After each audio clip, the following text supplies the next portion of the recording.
Jokowi tak omong kosong, mega proyek Trans Papua sisa 16 km lagi. Kalau bicara soal pembangunan di Papua, maka hanya ada satu nama yang pantas disebut, yaitu Presiden Jokowi. Dari semua presiden di negara ini, Jokowi yang paling gencar membangun Papua agar dapat mengejar ketertinggalan dari pulau lain.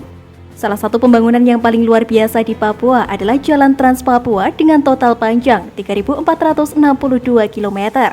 Yang kalau dipikir-pikir ini sangat panjang sekali.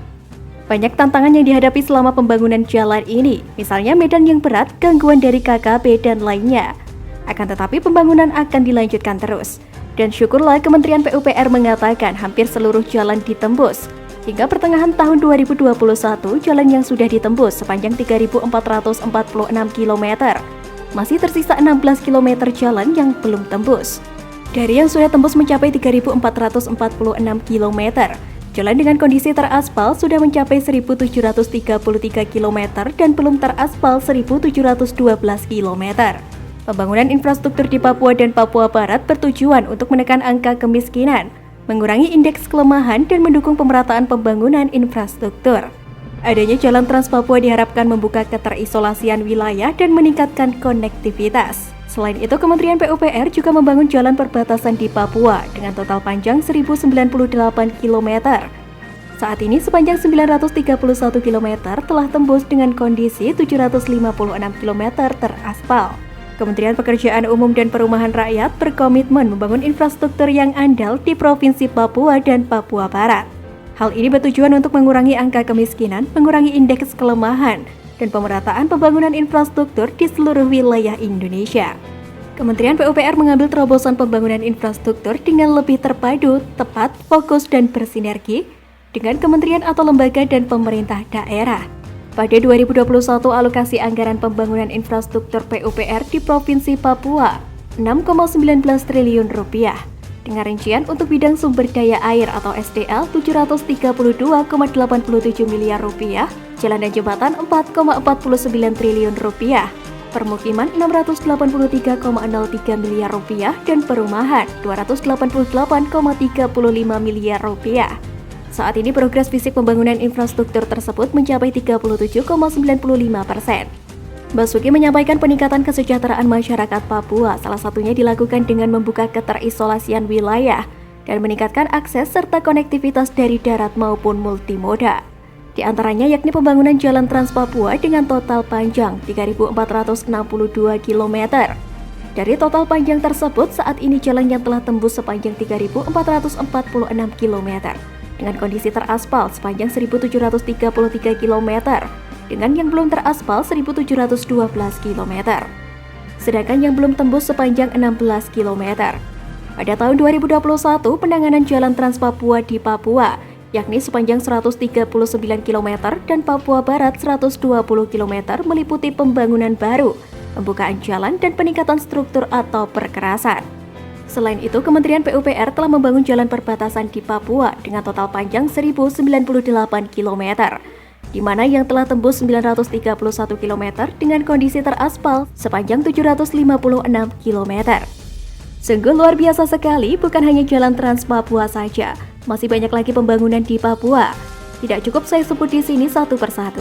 Tapi melihat Jalan Trans Papua ini, rasanya baru kali ini Papua seolah memiliki seorang presiden. Presiden yang lalu entah ngapain saja. Nike Widiawati, bos Pertamina, jadi wanita paling berpengaruh di dunia. Nama Direktur Utama PT Pertamina Nike Widiawati kembali masuk dalam daftar wanita paling berpengaruh di dunia tahun 2021 atau Most Powerful Women International versi majalah Fortune. Nike berada di posisi 17. Wanita kelahiran Tasikmalaya 25 Desember 1967 ini sempat menjabat sebagai Direktur SDM Pertamina pada 2017 lalu, tak lama kemudian memegang posisi PLT Direktur Logistik, Supply Chain, dan Infrastruktur Pertamina pada 2018. Sepak terjangnya di perusahaan plat merah bukanlah Pertamina saja. Sebelumnya, Nika dipercaya menjabat sebagai Direktur Pengadaan Strategi 1 PT PLN Persero, kemudian Direktur Utama PT Mega Eltra yang merupakan kontraktor listrik di lingkungan holding PT Pupuk Sriwijaya. Pihaknya juga pernah menjadi Direktur Bisnis di PT Rekayasa Industri dan Vice President Corporate Strategy Unit di perusahaan yang sama. Dari laman resmi Pertamina menyebutkan Nike sudah menjadi eksekutif di berbagai tempat sejak tahun 2008.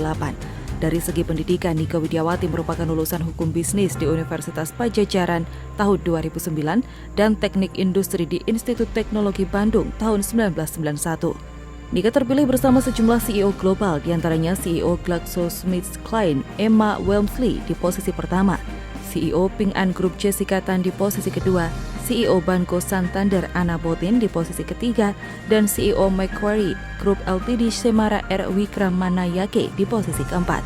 Sementara yang berada di bawah Nike diantaranya Presiden Global Foods and Refreshment Unilever Hanneke Faber di posisi 23, CEO Norsk Hydro Hilde Merete Aseim di posisi 24, CEO P&G Alexandra Kate di posisi 37, dan CEO OCBC NISP Helen Wang di posisi 41. Majalah Fortune International mengakui bahwa prestasi Nike Widiawati sebagai pimpinan tertinggi perusahaan energi di Indonesia telah terbukti dengan kemampuannya melewati tantangan triple shock, yakni jatuhnya harga minyak, penurunan permintaan bahan bakar, dan tekanan nilai tukar yang dialami Pertamina selama pandemi tahun 2020. Fortune menilai ketiga faktor tersebut telah menurunkan pendapatan dan laba Pertamina. Namun pada paruh pertama 2021 di bawah kepemimpinan Nike, Pertamina menunjukkan kondisi lebih baik dengan mencapai target produksi minyak dan gas bumi. Majalah prestisius di tingkat global ini juga mengakui bahwa Nike terus mendukung transisi energi Indonesia dengan membangun portofolio energi baru terbarukan untuk memberikan energi bersih bagi negara di masa depan. Pengakuan ini merupakan bukti nyata besarnya kepercayaan internasional terhadap Pertamina yang terus bergerak mengantisipasi transisi energi. Menurut Nike, selama kepemimpinannya di Pertamina, ia telah mencanangkan dan fokus menjalankan transisi energi dan langkah dekarbonisasi pada operasional perusahaan dari hulu hingga hilir.